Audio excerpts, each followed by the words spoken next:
കേൾക്കൂ കേൾക്കൂ കേൾക്കൂ. രാജാവിന്റെ തീരുമാനം നിങ്ങൾ കേൾക്കൂ. സമയോണിൽ നിന്നുള്ള സുജയെ ഇതാ ഇവിടെ തൂക്കിക്കൊല്ലാൻ പോകുന്നു. ഒന്ന് നിർത്തട്ടോ. എന്താ സുജ എന്ന് മാത്രം പറയുന്നത്? സുജ സൂർമ എന്ന് പറ. അതെ, സുജ സൂർമ എന്ന് പറ. ശരി ശരി, സുജ സൂർമയെ ഇവിടെ തൂക്കിക്കൊല്ലാൻ പോവുകയാണ്. എല്ലാവരും കണ്ടോ, സുജ സൂർമയെ കൊണ്ട് അവർ എത്തിക്കഴിഞ്ഞു.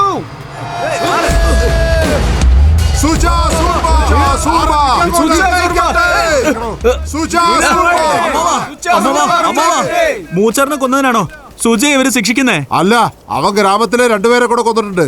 അല്ല, അത് സുജയുടെ ചേട്ടൻ നരേനല്ലേ? അതെ അതെ. ആരും മുന്നോട്ട് വരരുത്.